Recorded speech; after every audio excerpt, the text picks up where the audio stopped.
नमस्कार दोस्तों, मैं हूं पंडित द्रोणाचार्य शास्त्री और आप देख रहे हैं मेरा अपना YouTube चैनल धर्म संदेश। आज हम जिक्र करेंगे IBS, जिसे हम इरिटेबल बाउल सिंड्रोम के करके जानते हैं, जिसे आयुर्वेद ने गृहिणी रोग के करके संबोधन किया है। जब तक आप इस रोग के जड़ को नहीं समझेंगे, मैं आपको सच कहता हूं, चाहे जो मर्जी दवाई खाओ, आपका कभी ठीक नहीं होगा। आप अगर इस रोग से ग्रसित होंगे तो अभी तक विविध प्रकार के ट्रीटमेंट देखो, एलोपैथिक में तो इस रोग का दूर दूर तक कोई संबंध है ही नहीं, क्योंकि यह रोग जहां से होता है उस जड़ को समझना आपके लिए बहुत जरूरी है। अगर आपने समझ लिया तो इस रोग को ठीक करने के लिए आपको बहुत आसान होगा। इसके बाद अगर आप इन आयुर्वेदिक औषधियों का प्रयोग करेंगे, इन कुछ व्यवहारों के साथ, इन कुछ परहेजों के साथ, तो मुझे लगता है शायद आपका जो IBS या जो समस्या है वो ठीक हो सकता है। दोस्तों, हमारे ब्रेन में जो न्यूरोट्रांसमीटर है, हमारे शरीर के अंदर एक हार्मोन्स है जिसको हम कहते हैं सेरोटोनिन नाम का एक हार्मोन्स है। यह हार्मोन्स हमारे ब्रेन में जो न्यूरोट्रांसमीटर है उसके साथ संबंध बनाते हुए सीधा नीचे अमाशय और अग्नाशय के बीच में स्थित, जो जिसे आयुर्वेद ने पित्त धरा कला ऐसे कुछ शब्दों से संबोधन किया है, जिसे कहते हैं पित्त धरा कला, उसी पित्त धरा कला में कहीं ना कहीं टच होता है यह सेरोटोनिन नाम का हार्मोन्स। ये हार्मोन्स देखो कहां से किधर किधर दौड़ता है और हमारे शरीर को कैसे यह प्रतिक्रिया प्रदान करता है। आपको मैं जरा सिंपल, बहुत सरल भाषा में समझाने का प्रयास करता हूं। IBS के विषय में हमारे इस सोशल साइड में बहुत सारे बड़े बड़े आचार्यों ने, विद्वानों ने, जो आयुर्वेद के जो प्राचार्य है, उन्होंने बताया जरूर है, लेकिन उनकी जो क्लिष्ट शब्द है, कुछ उनकी जो भाषा बोलने की जो तरीका है, वो संस्कृतमय शब्दों के साथ इतनी ज्यादा उन्होंने मतलब है ना किया हुआ है कि वो साधारण लोगों को भाषा समझ में नहीं आता। तो जरा मुझे लगा कि चलो उन्हीं जो महापुरुषों की जो वाणी है, जो बड़ी क्लिष्ट भाषा है, उसको मैं थोड़ा सा साधारण बना करके देसी तरीका से आपके सामने परोसने का मैं एक प्रयास कर रहा हूं।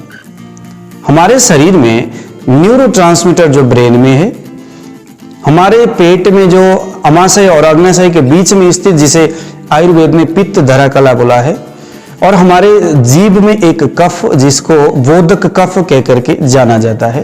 इन दो तीन जगह में जो घूमने वाला एक हार्मोन्स, जिनको सेरोटोनिन कह करके संबोधन किया जाता है, इसी हार्मोन्स के कारण से, इसी के जो है ना थोड़ा सा डिसबैलेंस होने के वजह से और हमारे कुछ गलत व्यवहारों से, विशेष करके खाने और पीने वाली स्थिति में होने से यह समस्या ज्यादातर होता है। आइए जरा समझते कैसे होता है, क्योंकि इसको जाने और समझे बगैर, मैंने आपको कहा और हकीकत है कि यह समस्या आपका कभी भी ठीक नहीं होता। इस वीडियो को आप पूरा सुनिएगा, आपको बहुत नॉलेज मिलेगा और इस समस्या को समझने में आपको काफी ज्यादा आसान होगा। तो दोस्तों, हमारे हिंदू धर्म में भगवान को खाए हुए कोई भी जो भोज्य पदार्थ है, चाहे हम रोटी बनाए, चाहे चावल बनाए, कुछ भी हम बनाते, हम भगवान को वो प्रसाद और भोग के रूप में समर्पण करते हैं बड़े चाव से। पहले ब्राह्मण भूमि में बैठ करके भोजन को, भगवान के प्रसाद को समझ के भोजन को खाया करते थे, और भोजन जो है वो भगवान की सेवा के लिए खाते थे। उस जमाने में भोजन करना बहुत बड़ा कहूं कि उपलब्धि जैसा था। धोती पहन करके बैठो, शरीर में कोई बंधन नहीं होनी चाहिए, पहले आचमन करो, प्राणायाम, केशवाय नमः, माधवाय नमः, नारायणाय नमः। आचमन करने के बाद हाथ और पैर अच्छी तरह से स्नान पहले करके धो करके बैठना है। उसके बाद ओम भूपतये नमः, वो जो भोजन है भगवान को अर्पण किया जाता है, ओम भूपतये नमः स्वाहा, ओम भूनपतये नमः स्वाहा, ओम भूतानां पतये नमः स्वाहा। ये सारे व्यवहार किया जाता है। करने के पीछे का मकसद क्या है? हम उस भोजन को जो हम खा रहे हैं, उस भोजन को पचाने के लिए शरीर में यह जो सेरोटोनिन नाम का जो हार्मोन्स था, उसे हम उत्तेजित कर रहे हैं। क्योंकि जब ये उत्तेजित, जितना उत्तेजित होगा उतना हमारे जीभ में बोधक रस, बोधक कफ का उत्सर्जन होगा, और वही उत्सर्जित जो बोधक कफ, ध्यान से मेरे हर एक लफ्ज को सुनना, वही उत्सर्जित जो बोधक कफ है हमारे द्वारा खाए हुए उस अन्न को सही विधि से अंदर लेके जाता है, और जहां अमाशय और जो अग्न्याशय है, जहां पित्त धरा कला है, यहां स्थित जो अग्नि है, भोजन करने से पहले ही ये सभी बिल्कुल तैयारी होके बैठते। आप एक चीज बताता हूं, देखो मुझे तो साक्षात लगता है, मेरे को अगर कभी कोई रसगुल्ला की बात कह दे, क्योंकि मुझे बहुत पसंद है, मुझे रसगुल्ला बहुत पसंद है, अगर कोई मेरे सामने जिक्र करता है मेरे जीभ से पानी निकलता है, और जब मैं रसगुल्ला खाऊं मुझे बड़ा स्वाद लगता है, आहा बहुत मजा आया रसगुल्ला खाने में, तो खाए हुआ वह पदार्थ हमारे पेट के अंदर जाता बहुत अच्छी तरह से, क्योंकि भोजन करने से पहले ही हमारे शरीर में जो न्यूरोट्रांसमीटर, जो सेरोटोनिन नाम का हार्मोन्स, जो अग्नि, जो अग्न्याशय, अमाशय, ये सारे बिल्कुल उत्तेजित होकर के उसको पचाने के लिए तैयार होकर बैठते। इसीलिए भोजन को करने से पहले ही भोजन करने की तैयारी करनी चाहिए। जब हम खाना खाने के लिए बैठते हैं तो टीवी को बंद, क्योंकि आंखें वहां चले जाएगा तो जो बोधक कफ उत्तेजित होनी चाहिए वो सही विधि से नहीं हो पाएगा। जरा ध्यान से सुनना इस बात को। बोधक कफ को उत्तेजित करने के लिए एक ही साधन है कि खाए हुआ सामने परोसा गया जो रोटी है उसके प्रति श्रद्धा। अगर आपको रोटी में स्वाद नहीं लगता और वैसे बिन स्वाद अगर आप उस रोटी को खाओगे, क्योंकि स्वाद जो है ना, जो रस है वो शरीर में हार्मोन्स को इंक्रीज करता है, उस कफ को, जो बोधक कफ उसको इंक्रीज करता है, जीभ के सामने बिल्कुल तैयार करके रखता है। वाह मजा आ गया, क्या कहना, कितना स्वादिष्ट भोजन, देखने से ही लगता है बहुत आनंद आ रहा है। अगर ये आपके न्यूरोट्रांसमीटर में इस तरह के भाव उत्पन्न होता है तो तुरंत आपके जीभ में वो रस उत्पादन होता है और आपके शरीर के अंदर अग्नि पहले से ही जलना शुरू हो जाता है। तो थोड़ा सा भोजन करने के तरीका है ना, भोजनांते जलम बारी, भोजन करने के बाद पानी नहीं पीनी चाहिए, मगर भोजन करने के बाद तक्र यानी जो मट्ठा है, जीरा, जो भुना हुआ जो जीरा है उसके पाउडर डाल के या सेंधा नमक डाल के भोजन करना, उसको पीना चाहिए। भोजन करने से पहले अदरक और नमक और नींबू का जो स्वरस है उसको मिक्स करके उसको चाटना चाहिए। ये सभी व्यवहार क्यों किया जाता है? इसीलिए क्योंकि हमारे जीभ में जो बोधक कफ है उसको उत्सर्जित करता है, उत्तेजित करता है, तो भोजन को वो फिर पचाने में सहयोग होता है।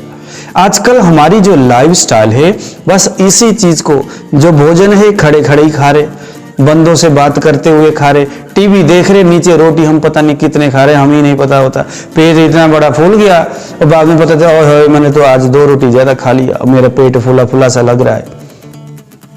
हम भोजन जो है ना, शरीर को भोजन को खाने से पहले शरीर को बिन बताए ही हम भोजन खाते हैं और वो भोजन अंदर जाकर के फिर हमें परेशानी खड़ा करता है। जब तक आपका जो सेरोटोनिन नाम का जो हार्मोन जब तक ये उत्तेजित नहीं होता तब तक खाया हुआ भोजन आपका सही तरीका से पाचन नहीं होता, क्योंकि वही हार्मोन्स तो हैं जो अग्न्याशय को जाकर के उत्तेजित करता है, उसको जाके थप्पड़ मारता है, भाई जग जा, ऊपर से आ रहा है कुछ, उसको पचाना है। तो कुल मिलाकर के गृहिणी रोग होने का सबसे पूर्व जो समस्या वो यही है कि खाने वाली जो खाना है, आपको अगर गृहिणी समस्या है, क्या आपने कभी भी भोजन को इसी हिसाब से कि किसी से बात करते हुए खड़े खड़े ही भोजन के प्रति ध्यान ही नहीं है, मजबूरी में भोजन कर रहे, सुबह 10 बजे रोटी खाने का टाइम, घर वाले ने बना के सामने रख दिया, महाराज खाओ तो अच्छा, ना खाओ तो डबल अच्छा, मैं तो चली। सुबह 8 बजे उठ करके आपने तो ऑफिस में जाना है, रोटी पैकिंग किया, ठंडा रोटी जाकर के आप खा रहे हो। तो यह सभी जो व्यवहार है हमारे बोधक कफ को जागृत नहीं करता और फलस्वरूप पेट के अंदर जाकर के वो कहीं न कहीं उत्पाद मचाने वाला होता है। तो अगर ऐसा होगा तो आपके शरीर में इसका 2 बड़े नेगेटिव इफेक्ट होंगे। सबसे पहला, यह जो न्यूरोट्रांसमीटर में जो सेरोटोनिन नाम का जो हार्मोन्स है, इसके डिसबैलेंस होने से, क्योंकि जब तक खाए हुए भोजन के प्रति श्रद्धा आपके मन में नहीं होगा, उसको देख करके जब तक उस अन्न के प्रति श्रद्धा और एक प्रकार का मिठासपन, वाह बहुत स्वादिष्ट है, तो ये भाव जब तक उत्पन्न नहीं होगा, उस भोजन को ध्यान से जब तक अनुभूति के साथ बड़ा स्वाद, ऐसे है ना, बात कर रहे, रोटी खा रहे, पता ही नहीं चलता, चलते चलते खा रहे, हाँ, तो ये जब तक ये 3-4 चीजें नहीं होंगे तब तक आपके शरीर में वह जो चक्र है खराब होगा। सबसे पहला समस्या आपको इससे क्या क्या 2 चीजें आपके सामने उभर के आएगा जो समस्या के रूप में। सबसे पहला, अगर ऐसा कुछ है तो जो नींद का जो चक्र है, जो निद्रा का जो चक्र है, जैसे रात में भोजन करने के 1.5-2 घंटे के बाद ऑटोमेटिकली स्वयं ही नींद आ जाती है। 8 बजे 10 बजे जो भी आपका सोने का टाइम है, जैसे ही आप सोए वैसे ही आपको नींद आ गया, तो इस टाइमिंग में आपका ये खराबी करेगा। दूसरा, पाचक, आपके जो है ना भोजन को पचाने की जो क्रिया है, आपके अमाशय में कुछ पाचक द्रव्य उत्पादन होता है, उसके बाद छोटी आंत में जाता है, उसके बाद बड़ी आंत में जाता है, तो ये जो 3-4 जगह जहां से मुख्य मुख्य भोजन पचने का जो काम करता है, उसमें भी डिसबैलेंस हो जाएगा। समझ में आया? तो ग्रहणी रोग इन्हीं दोनों कुचक्रों के वजह से दिखता है। तो सबसे पहले अगर आपको ग्रहणी का समस्या है तो इस चीज को आपने देखना है कि क्या ग्रहणी समस्या यानी आईबीएस होने से पहले आपको आपका जो खाने के प्रति जो टाइमिंग है वो क्या खराब था? अगर था, और निश्चित था ही, क्योंकि वही एक कारण है जिसके वजह से ऐसा हुआ है। रात में सही तरीका से आपको अब नींद नहीं आएगा और खाया हुआ जो भोजन है वो सही तरीका से नहीं पचेगा। जब ये 2 समस्या होंगे, आपके शरीर में कहीं न कहीं वायु प्रकोपित होगा और उसके वजह से आपका मन बहुत ज्यादा व्यथित होगा। अब रात में नींद नहीं आएगा। अनिद्रा अवस्था में आपका मन पूरी तरह से चिड़चिड़ापन स्वभाव होना, है ना, ये सारी चीजें होंगे और डे बाय डे ये सारी चीजें बिगड़ते जाएंगे, बिगड़ता जाएगा तो कुछ सिम्टम्स जो शरीर में दिखता है। अगर वो जो सेरोटोनिन नाम के जो मैंने अभी जिक्र किया था, जो हार्मोन्स है, किसी कारणवश यदि बहुत ज्यादा बनता है तो ज्यादा बनने के वजह से शरीर में जो पाचकाग्नि है वो ज्यादा उत्तेजित होता है और फलस्वरूप आपके शरीर में जो होगा उसे अतिसार कह करके जानते हैं। और किसी कारणवश जो सेरोटोनिन नाम का हार्मोन्स है वो कम उत्तेजित होता है और कम बनता है, तो इसके वजह से जो आपको होता है वो कब्ज के रूप में आपको दिखता है। तो समझ में आया?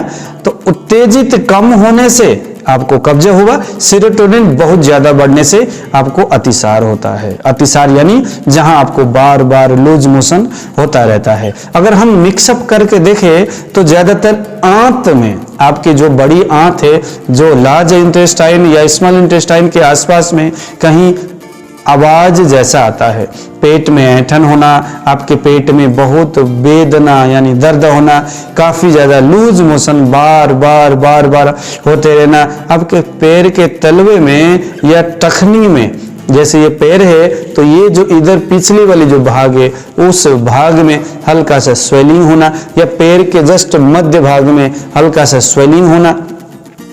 यह जो समस्या सबसे पहले ज्वर से शुरू होता है, सबसे पहले बड़ी तीव्र वेग से जो है बुखार आता है।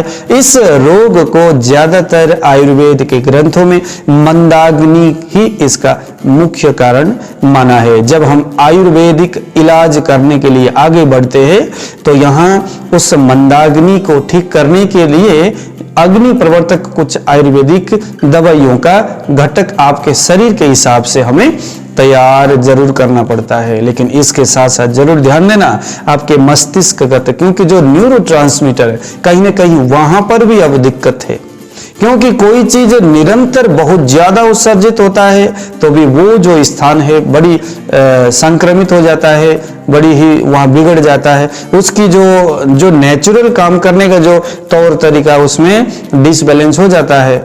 जैसे मैंने अभी आपको कहा, जो सेरोटोनिन नाम का जो हार्मोन है अगर ज्यादा उत्तेजित होता हमेशा रहता है तो फिर वो हमेशा ज्यादा बनता रहेगा, फलस्वरूप आपको लूज मोशन वाली स्थिति ज्यादा दिखते है। इसीलिए इस रोग में सबसे बढ़िया और सबसे कारगर इलाज ये है, आपने यहाँ पर शिरोधारा, जिसे आयुर्वेद के पंचकर्म में बोला जाता है, आपके मस्तिष्क और मन में होने वाली जो विकार है उस विकार के लिए शिरोधारा बहुत उत्तम है। अगर आप चंचल प्रकृति के हो, एक जगह आपका मन, आपका बुद्धि टिकता नहीं है, आपका याददाश्त भी थोड़ा सा कमजोर है, अस्थिर चेतना है, आपका अस्थिर बुद्धि और विचार है, तो निश्चित आपको शिरोधारा बहुत लाभ देगा। वैसे इस रोग में आपका निद्रा का जो चक्र है वो तो खराब है ही, और मस्तिष्क में अगर आप शिरोधारा करेंगे तो नींद की जो चक्र है, तो टाइमिंग में सोना, टाइम में उठना वाली जो चक्र है ये आपका सुस्थिर बनेगा, यानी लागू होगा, ये सही तरीके से चलेगा। इसीलिए इस रोग में जो भी कुछ भी आप अपने हिसाब से जो दवाइयां जो चला रहे, उसके साथ साथ शिरोधारा आपके लिए बहुत महत्वपूर्ण है।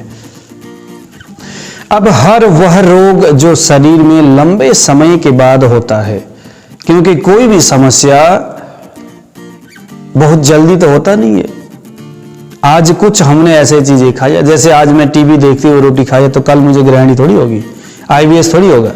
ये तो लंबे समय तक इस तरह के अभ्यास करने से हमारे शरीर में जो ये जो चक्र है, नींद का चक्र और पाचन क्रिया का जो चक्र है वो बिगड़ गया। तो इसके इलाज में भी तो हमें थोड़ी सी सावधानी बरतनी पड़ेगी, थोड़ा सा समय देना पड़ेगा। एक तो मैंने आपको कहा शिरोधारा, ये आप अपने हिसाब से इसको आप करा लीजिए, अपने घर में भी आप कर सकते। आपके आसपास में अगर कोई पंचकर्म थेरेपी वाले हैं तो वहां जाकर के भी आप यहाँ पर शिरोधारा कर सकते। अगर आपको अतिसार होता है, बार बार लूज मोशन होता है, तो इसके लिए अलग आयुर्वेदिक ट्रीटमेंट का कंपोजिशन है। अगर आपको कॉन्स्टिपेशन रहती है तो इसके लिए भी आपका अलग ही लाइन ऑफ ट्रीटमेंट आपका बनेगा। मैं आपको एक जो लाइन ऑफ ट्रीटमेंट बताऊंगा, क्योंकि यह एक मंदाग्नि से होने वाली समस्या है, इसीलिए मैं आपको एक दवाई का एक लाइन ऑफ ट्रीटमेंट मैं आपको बताता हूं। इसे अगर आप फॉलो करते हो तो तकरीबन आपका जो गृहिणी यानी जो ये आईवीएस है वो ठीक हो जाता है। सबसे पहले कोई भी इलाज करने से पहले दीपन पाचन तो बनता है, क्योंकि यही प्रोटीन के अधिक बढ़ जाने के वजह से, बैड प्रोटीन के कारण से ही तो मंदाग्नि होती है, और विशेषतः जो आईवीएस है वो उसी के वजह से होता है। मंदाग्नि यानी जो भी भोजन आप करते हो ना, उसको डाइजेस्ट करने की कैपेसिटी आपके शरीर में नहीं रहता। दोस्तों, जो कुछ भी आप दवाई खाइए, बस मैंने आपको सबसे पहले वीडियो में जो बताया था कि आपके भोजन करने की जो तरीका है उसे आपने सुधारना है।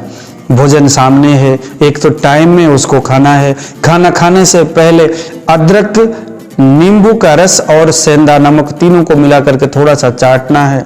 उसके थोड़ी देर के बाद आपने रोटी खाना, ध्यान देना हमेशा एक रोटी का जगह आपके पेट में खाली होनी चाहिए।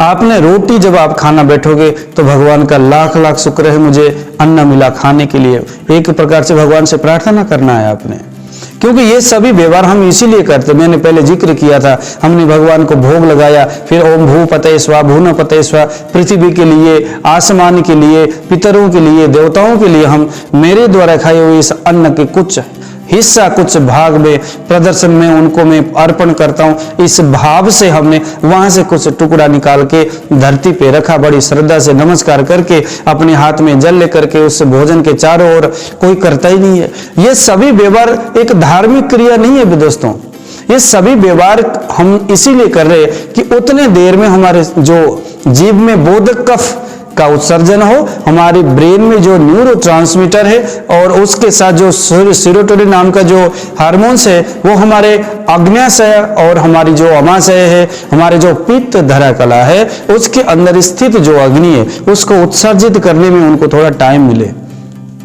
उत्सर्जित हो। इन सभी व्यवहारों से हम एक तरह से कहीं ना कहीं पेट के अंदर स्थित उस अग्नि का हम आह्वान करते हैं, उसको बढ़ाने का हम प्रयत्न करते हैं, ताकि जो कुछ भी हम खाते हैं वो तुरंत अंदर जाए और डाइजेस्ट हो जाए। रस बनने वाला अन्न का एक भाग वो रस बने, रस से फिर रक्त बने, रक्त से फिर मांस बने, ऐसे करके 7 धातुओं का निर्माण होकर के सबसे अंतिम में वो ओज का निर्माण हो और हमारे शरीर में, हमारे चेहरे में ग्लो मिले, कांति मिले, शरीर स्वस्थ और आरोग्य बने।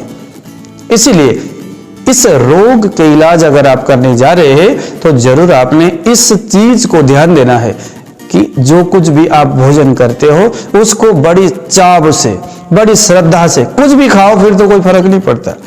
दोस्तों, अगर बहुत ज्यादा आग है ना, फिर तो बड़े बड़े पेड़ डाल दो उसमें, कच्चा ही पेड़ का एक बहुत बड़ा पेड़ ही डाल दो कच्चा, वो जला देता है। लेकिन थोड़ा सा अगर आग है तो एक तिनका को जलाने में भी उसको टाइम लगता है। हम कहते हैं ना कि ये न खाओ, वो न खाओ, बर्गर न खाओ, नूडल्स न खाओ। क्यों? इसीलिए हमारे तरीका ही गलत है। पहले से ही हमारे अगर खाने के तरीका तौर तरीका है तो हम तो जो मर्जी खाए सब कुछ, क्योंकि हमारे अंदर जो धधकती ज्वाला है, आग को अगर हमने उत्सर्जित किया तो फिर सब कुछ खा सकते हैं हम। इसीलिए बताया जाता है कि जो इस तरह के जो जंक फूड है, इस तरह की चीजें आप मत खाओ। अगर आपके शरीर के अंदर वाकई में अग्नि बहुत तेज है, फिर तो बर्गर खाओ, नूडल्स खाओ, फर्क नहीं पड़ता। बस थोड़ा तरीका को आप मिला लो। आइए जरा आईबीएस का जो आयुर्वेदिक जो ट्रीटमेंट है उसके कुछ प्रोसेस को आपने समझना है। सबसे पहले दीपन पाचन, क्योंकि मंदाग्नि ही इसका सबसे मुख्य जननी है, तो इसके लिए मैं आपको बताऊंगा पंचकोल चूर्ण बहुत अच्छा काम करता है। 7 दिन तक सुबह और शाम खाना खाने से 2 घंटे पहले 1 चम्मच पंचकोल चूर्ण, यदि आपका उम्र ज्यादा है और अगर आपके शरीर मजबूत है, बहुत ज्यादा कोई कमजोरी अगर आप में नहीं है, अगर कफ वाला आपका शरीर है, पित्त वाला हो तो फिर ना लेना, कफ वाला शरीर है आपका, तो पंचकोल चूर्ण 1 चम्मच, अगर नहीं तो आधा चम्मच, या रोगी के हिसाब से गर्म पानी के साथ लेना है 7 दिन तक। यदि 7 दिन क्यों? क्योंकि दोस्तों जो भी भोजन हम करते हैं उस भोजन का रस जो है ना, रस का निर्माण होने में, खाए हुए भोजन का रस और रस से रक्त का निर्माण होने में 7 दिन का वक्त लगता है।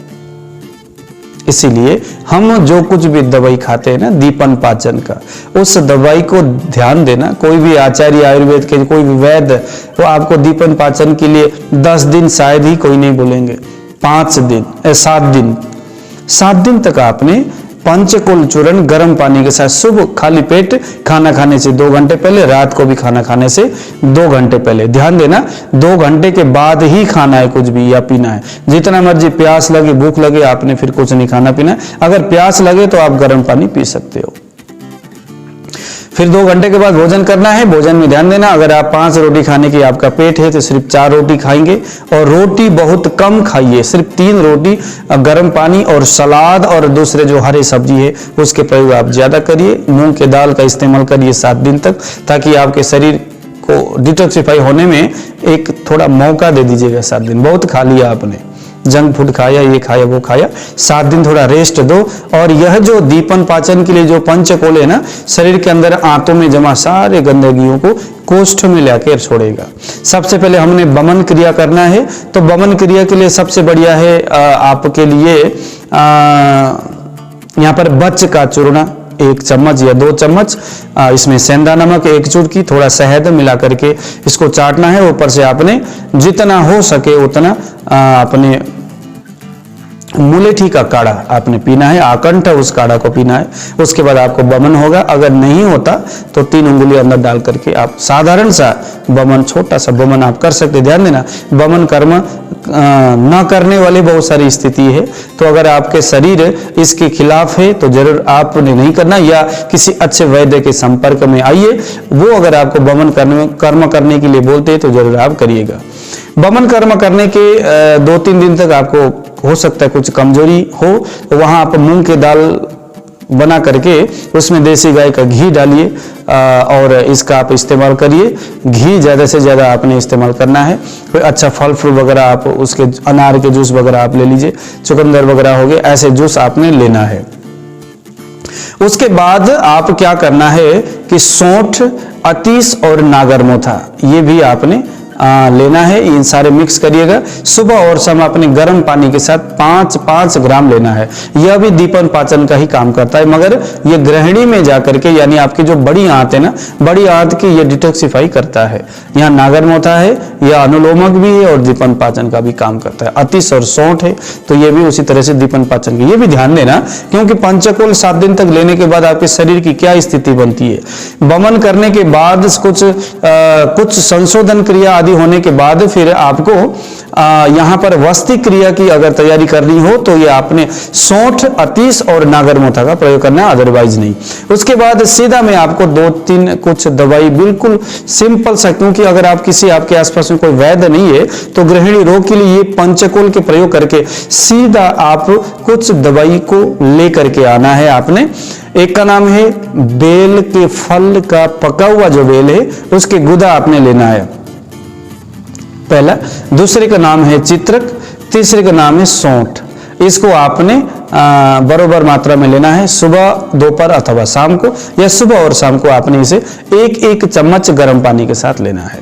दूसरा दवाई आता है बेल के गुदा, इसबगोल और सौंफ, इनको भी पाउडर बनाइएगा और बरोबर मात्रा में सुबह, दोपहर, शाम को 1-1 चम्मच गर्म पानी के साथ लेना है। अब यहाँ पर ना मैंने एक चीज देखा हुआ है, इस रोग में बहुत सारे वैद्य, बहुत सारे लोग तक्रारिष्ट और कूटजारिष्ट का बड़ा प्रयोग करते हैं। कहां तक्रारिष्ट और कहां कूटजारिष्ट का प्रयोग करनी चाहिए, इसे आपने समझना है। यदि आपको कॉन्स्टिपेशन रहता है, यानी कि आपका जो सेरोटोनिन नाम का जो हार्मोन्स है वो बहुत कम है और इसके वजह से आपको अगर कॉन्स्टिपेशन यानी कब्ज रहता है, तो यहाँ आपने भोजन करने के बाद 2 चम्मच तक्रारिष्ट यानी कम से कम 20 ग्राम तक्रारिष्ट और 20 ग्राम पानी, 40 ग्राम हो गया, इसको मिला करके सुबह और शाम पीना है। अगर आपको अतिसार यानी लूज मोशन बहुत ज्यादा होता है, ऐसा गृहिणी जहां से आपके पेट खराब होने की वजह से बार बार लेटिन में जाना पड़ता है, तो यहां आपने कूटजारिष्ट लेना है। तो यह भी आप 2 चम्मच कूटजारिष्ट और 2 चम्मच पानी, 4 चम्मच हो गया, इसका आपने यहाँ पर सेवन करना है और निरंतर शिरोधारा करना है और मेडिटेशन, हाँ जी, ध्यान धारणा, क्योंकि एक तरह का ये मस्तिष्क विकार भी कह सकते हैं, क्योंकि मस्तिष्क से ही इसका ताल्लुकात है।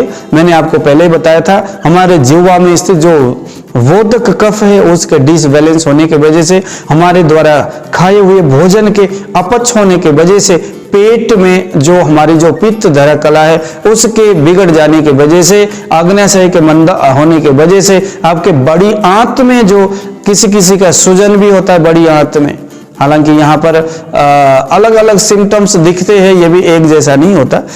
तो यह सारे समस्या है। कुल मिलाकर के आईबीएस की समस्या में शिरोधारा बहुत अच्छा है, मेडिटेशन करना है अपने, और खाने पीने की जो नियम है उसको अपने बड़ी चाव से, श्रद्धा से, भक्ति से, नमस्कार करके बड़ी प्यार से खाना है ना। उसके बाद आपने जो मैंने अभी आपको बेल के गुदा, चित्रक और सौंठ के जो मैंने जिक्र किया उसको लेना है भोजन करने के बाद। तक्रारिष्ट यदि आपको कॉन्स्टिपेशन होता है, नहीं तो अगर आपको अतिसार यानी लूज मोशन बार बार हो तो कुटजारिष्ट का आपने यहाँ पर प्रयोग करना है। तो दोस्तों इस तरह से अगर आप इसके इन नियमों का अगर आप यहाँ समावेश करते हो, इस तरह से अगर आप अपना ट्रीटमेंट चलाते हो तो जरूर आपको बहुत लाभ मिलेगा। वैसे आयुर्वेदिक जो इलाज है आपके शारीरिक लक्षणों के ऊपर डिपेंडेंट रहता है। मैंने जो दवाई आपको बताया ये बहुत साधारण दवाई है, इसमें कुछ जो रसायन के भी प्रयोग होता है, लेकिन रसायन दोस्तों रोगी के बल, रोगी के शारीरिक जो तासीर है, जिस वजह से समस्या हुआ हो, उन सभी कारणों को देख करके रसायन का प्रयोग किया जाता है। तो इसीलिए उनके प्रयोग करने से पहले आप किसी अच्छे वैद्य के साथ जाकर के परामर्श ले लीजिए, ये अच्छी बात है। मैंने तो मेरा ये काम था कि जो आईबीएस होने के पीछे का जो नीचे का जो मुख्य कारण है वो क्या था, वही चीज आज मुझे बताना था। तो दोस्तों अगर आपको ये मेरा वीडियो अच्छा लगा तो जरूर आप कमेंट में बताइए। अगर आपको समझ में नहीं आया तो आप कमेंट में बताइए क्या समझ में नहीं आया। अगर आप किसी विषय के ऊपर विश्लेषण चाहते हैं तो जरूर आप कमेंट में बताइए, मैं आपको उस विषय के ऊपर जितना हम जानते हैं उतना आपको समझाने और बताने का प्रयत्न करते हैं। दोस्तों यह वीडियो में बनाता रहता है समय निकाल करके, और आने वाले समय में भी इसी तरह के वीडियो हम डालते रहेंगे। आप मेरे इस चैनल को अगर सब्सक्राइब नहीं किया है तो सब्सक्राइब करके बेल आइकन में क्लिक करके क्या क्या कुछ करना होता है ताकि आपके पास इसका नोटिफिकेशन सबसे पहले आ जाए और मेरे वीडियो देख करके आपको कुछ नॉलेज बढ़े। तो ऐसा कुछ करिए। आज मुझे दीजिए विदा। जय श्री राम।